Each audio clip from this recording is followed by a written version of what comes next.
तो क्लास 10 5वां चैप्टर है समांतर श्रेणी। बहुत ही आसान चैप्टर है समांतर श्रेणी।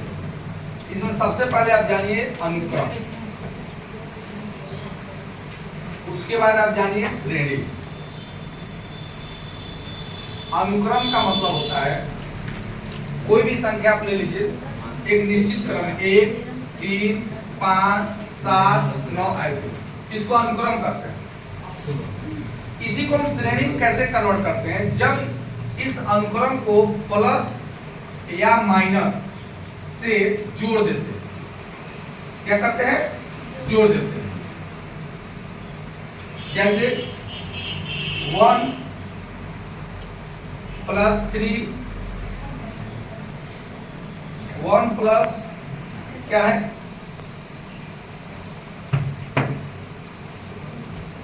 1 plus 3 plus 5 plus 7 plus 9 plus 11 ऐसे, या घटा देते हैं 9 minus 7 minus 5 minus 3 minus 2 dot dot. तो ये हमारा क्या मिला? श्रेणी। लेकिन आप इसे ध्यान दीजिएगा, ये श्रेणी समांतर श्रेणी तभी होगी, ये इंपॉर्टेंट है, समांतर श्रेणी तभी होगी जब उसके पदों का अंतर समान हो। अंतर या अंतर समान हो। जैसे ये देखिए, इस पद को हम पहला पद है, इसको हम T1 कहते हैं। यह दूसरा पद है, इसको T2 कहते हैं। ये तीसरा पद है, इसको T3 कहते हैं। ये चौथा पद है, T4 कहते हैं। ऐसे हम आगे बढ़ते हैं। तो जब ये श्रेणी समांतर श्रेणी में होगी तो इसका मतलब T2 माइनस T1 बराबर होगा T3 माइनस T2। चेक कर लीजिए, ये तो आज हो गया T2 माइनस T1। T2 की जगह क्या है 3 माइनस 1 बराबर T3 माइनस T2 5 माइनस 3। इनमें से क्या 2 बराबर 2। यह जब दोनों बराबर आएगा तो हम कहेंगे कि यह श्रेणी किसमें होगी? समांतर श्रेणी में होगी। किसमें होगी? समांतर श्रेणी में होगी। इसको शॉर्ट में एपी कहते हैं। समांतर श्रेणी को एपी कहते हैं, अर्थमेटिक प्रोग्रेशन कहते हैं। लेकिन जब हम T1 T2 T3 करते हैं, ये तो पद हो गए, ये पद हो गए, ये पद हो गए। मैं आपको बता रहा हूं, देखिए कैसे। जब T2 माइनस T1 बराबर T3 माइनस T2, ये जब बराबर हो जाते हैं, बराबर हो तो प्रत्येक श्रेणी समांतर श्रेणी में होगी। पुनः उसी एग्जाम्पल को हम रिपीट करते हैं। 1 plus 3 plus 5 plus 7 plus 9 dot dot dot ऐसे लिखा है। ये एक श्रेणी है। तो ये आपका प्रथम पद को हम T1 कहते हैं, या कहीं कहीं पर A भी मिलता है, उसका मान 1 हो गया। पुनः द्वितीय पद उसको हम T2 कहते हैं या A2 कहते हैं, इसको 3 हो गया। तृतीय पद T3 हो गया या A3 हो गया, उसको हम 5। तो किसी भी समांतर श्रेणी में एक D होता है। D को हम कहते हैं सार अंतर। क्या बोलते हैं? सार्वंतर का मतलब होता है T2 माइनस T1। ये आपके सार्वंतर का फार्मूला है। और किसी भी श्रेणी के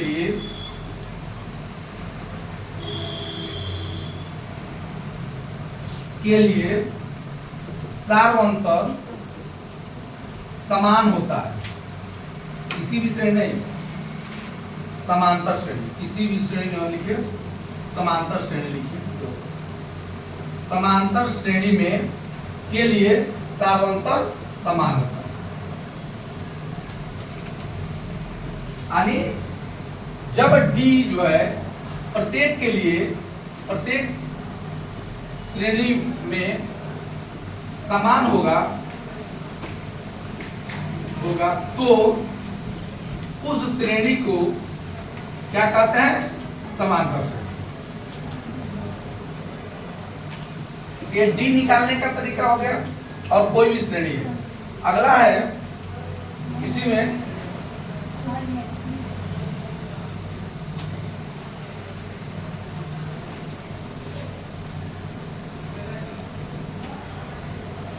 समांतर श्रेणी का यदि समांतर श्रेणी A1, A2, A3, A4 AN हो तो श्रेणी का nवां पद, इसको Tn भी कहते हैं, आप बहुत जगह An भी लिखा है। A plus n minus 1 into D, nवां पद को कहते हैं A plus n minus 1 into D. जहाँ A प्रथम पद, n पदों की संख्या और D सार्वंतर। ये आपका होगा किसी भी श्रेणी का nवां पद निकालना। यदि यह दिया हो और आपसे पूछा जाए कि दो पद ज्ञात कीजिए, ये दिया हो, एक क्वेश्चन इसी देख लीजिए। कह रहा है कि यदि प्रथम पद A बराबर 1 तथा D बराबर 3 हो तो दो पदों तक मान ज्ञात कीजिए। अब देखिए दो पदों तक पूछ रहा है। an equal to a plus n minus 1 into D. अब देखिए a1 मतलब n का मान 1, a का मान दिया है 1 प्लस n का मान 1, d का मान दिया 3। तो ये हो जाएगा 1 प्लस 1 माइनस 0 गुणे 3 बराबर a1 इक्वल टू a। प्रथम पद मिल गया।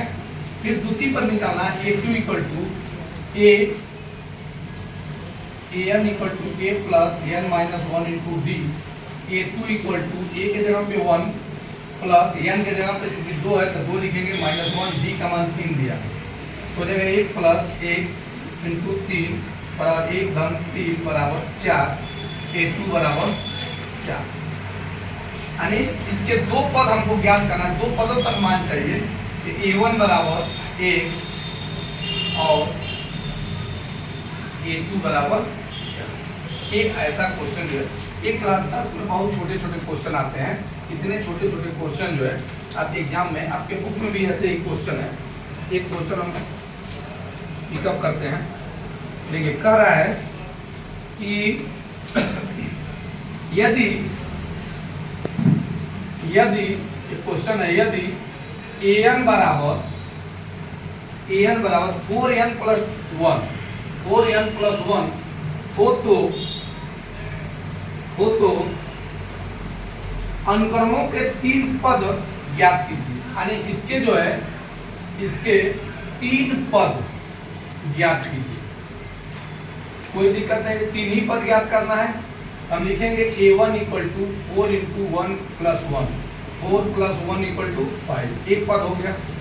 a2 equal to 4 into 2 plus 1 equal to 8 plus 1 हो गया, a2 हो गया। a3 equal to 4 into 3 plus 1 equal to 13 हो गया।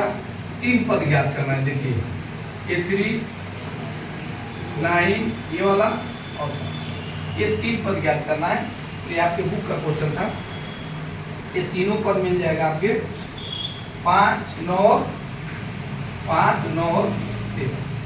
इसी तरह से किसी भी समांतर श्रेणी में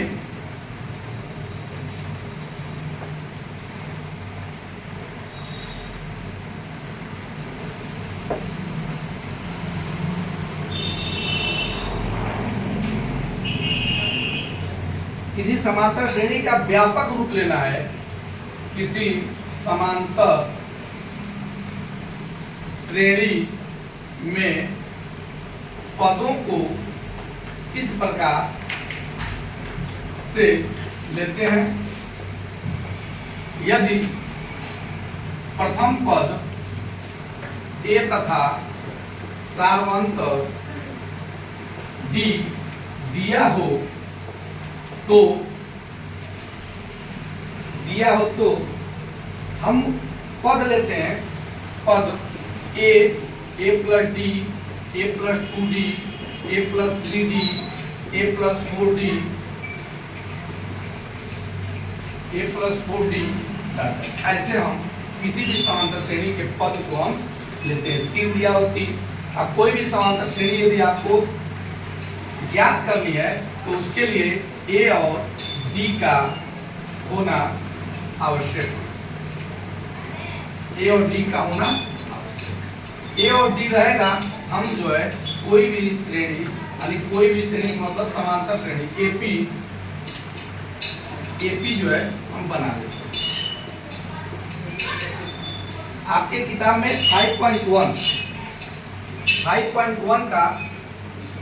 5.1 का पहला क्वेश्चन है। कह रहा है कि निम्नलिखित में प्रत्येक समांतर श्रेणी के प्रथम पद और सार्वंतर लिखिए।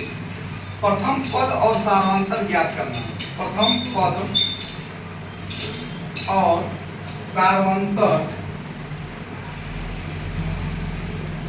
लिखिए, निकालना है। लिखिए मतलब निकालना है। और दिया है क्या? एक दिया है समांतर श्रेणी दिया है। पहला है श्रेणी दिया है, क्या है? 3 - 2 3 - 2 -7 -12 डाटा। तो ये श्रेणी दिया है। देखो जी, ये श्रेणी दिया है और आपको क्या निकालना है? प्रथम पद और सार्वंतर। पहले हम बता दिए किसी भी श्रेणी का प्रथम पद जो शुरू का होता है पहले देखते ही मिल जाएगा। प्रथम पद ए बराबर कितना? 3। एक काम होगा, सार्वंतर निकालना है।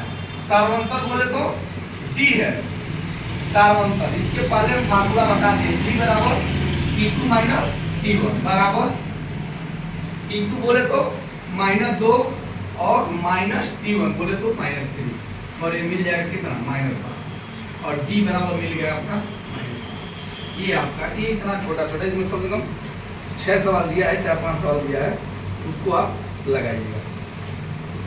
दूसरा कह रहा है निम्नलिखित में कौन कौन समांतर श्रेणी में है? देखिए समांतर श्रेणी में है, समांतर श्रेणी में है। इसको पता करने के लिए आपको इस सूत्र का यूज करना पड़ेगा। T2 - T1 बराबर T3 - T2। यदि ये बराबर हो जाएगा तो आप कहेंगे कि समांतर श्रेणी में है। यदि बराबर नहीं होगा तो कहेंगे समांतर श्रेणी में नहीं। शेष क्वेश्चन जो है अगले क्लास में डिस्कस करेंगे।